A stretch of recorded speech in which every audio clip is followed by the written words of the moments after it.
Hello friends, वे 36 में आप सभी का स्वागत है। आज फिर से आप सभी के सामने एक बहुत ही महत्वपूर्ण वीडियो लेकर के आई हूँ, जिसमें हम जनजातीय सामाजिक संगठन के अंतर्गत जनजातीय परिवार के बारे में बात करेंगे। पिछली क्लास में हमने जनजातीय विवाह के बारे में बात किया था। आप सभी को पता ही होगा कि ये जो टॉपिक है आपका जनजातीय सामाजिक संगठन, ये आपके मुख्य परीक्षा के दृष्टिकोण से बहुत ही ज़्यादा महत्वपूर्ण है और आने वाले समय में आप लोगों के लिए ये बहुत ही ज़्यादा उपयोगी सिद्ध होने वाला है। तो चलिए देखते हैं, आज हम बात करेंगे जनजातीय परिवार के बारे में। इसके अंतर्गत हम जनजातीय परिवार की परिभाषा और परिवार के प्रकार के बारे में बात करेंगे। तो सबसे पहले बात करते हैं कि परिवार या परिवार की परिभाषा क्या होती है। तो आप सभी को पता ही होगा कि परिवार जो है वो समाज की प्राथमिक इकाई है, जिसके अंतर्गत जो है वो समाज की सभी मूलभूत आवश्यकताओं की पूर्ति की जाती है। मतलब कि समाज की सारी मूलभूत आवश्यकताओं की पूर्ति के लिए परिवार जो है ये एक बहुत ही महत्वपूर्ण इकाई है। या हम दूसरे दृष्टिकोण से ये भी कह सकते हैं कि परिवार का जो परंपरागत कानूनी आधार है वो है विवाह। या विवाह में जो दंपत्ति या उनकी जो संतानें होती हैं उसके समूह को ही विवाह कहा जाता है या परिवार कहा जाता है। दंपत्ति और उनके संतानों के समूह को क्या कहा जाता है? परिवार कहा जाता है। तो ये तो ही हमारे आधार पर परिवार की परिभाषा। चलिए अब हम बात करते हैं कि कुछ मानव शास्त्री जो है वो परिवार की क्या क्या परिभाषाएं देते हैं।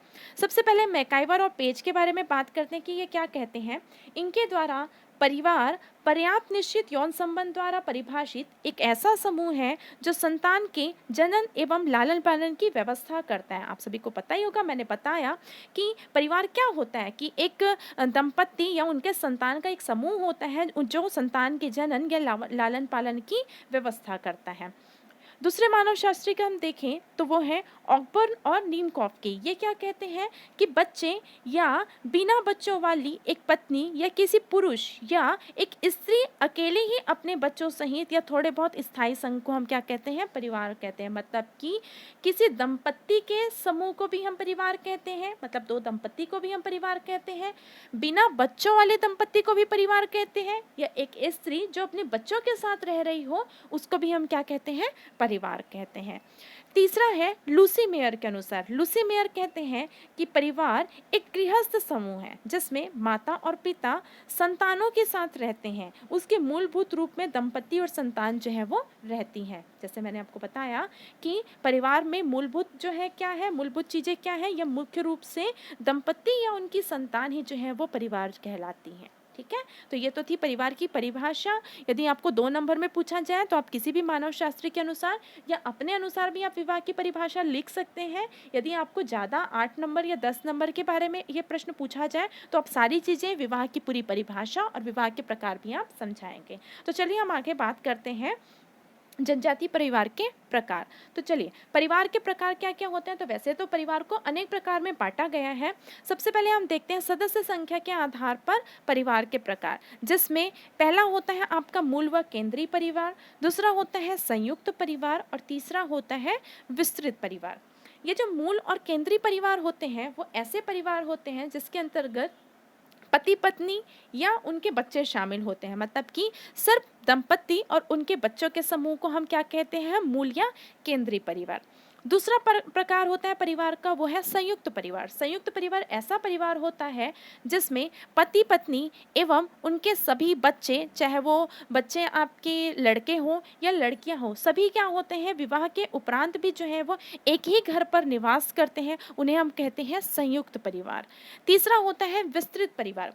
विस्तृत परिवार एक ऐसा विवाह होता है जो अविभाजित परिवार होता है, मतलब जिसमें बंटवारा नहीं हुआ होता है, लेकिन फिर भी जो बच्चे होते हैं वो अपने कार्य की वजह से जो है वो अलग अलग स्थान पर रहते हैं।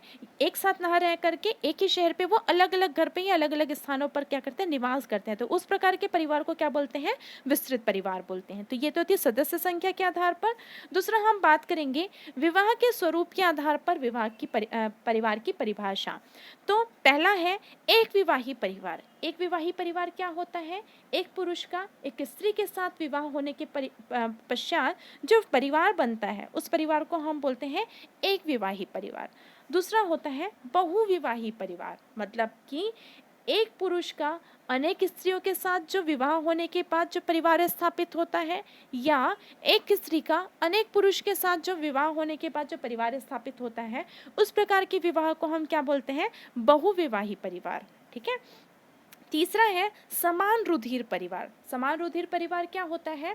एक ऐसी विवाह पद्धति जिसमें ममेरे फुफेरे जो भाई बहन जो विवाह करते हैं, उसके पश्चात जो परिवार बसता है उस परिवार को कहते हैं समान रुधिर विवाह या समान रुधिर विवाह संबंधी परिवार। तो ये तो थी आपकी जनसंख्या के आधार पर और विवाह के स्वरूप के आधार पर परिवार। दूसरा हम बात करेंगे पारिवारिक सत्ता के आधार पर परिवार। तो पारिवारिक सत्ता के आधार पर दो प्रकार से होते हैं, एक होता है पितृसत्तात्मक परिवार और दूसरा होता है मातृसत्तात्मक परिवार।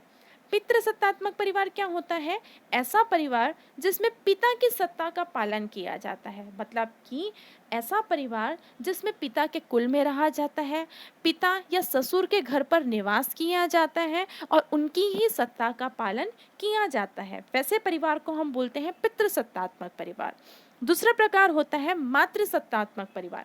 मातृसत्तात्मक परिवार में जिसमें माता या पत्नी की परिवार की सत्ता का ही पालन किया जाता है या विवाह के पश्चात जो है वो पत्नी या माता के घर पर ही निवास किया जाता है, मतलब कि अपने ससुर के घर पर ना रह करके अपने ही माता या अपने क्या बोलते हैं मैके में ही रहा जाता है। उस प्रकार के परिवार को क्या बोलते हैं? मातृसत्तात्मक परिवार कहते हैं। तो ये तो थी सत्ता के आधार पर।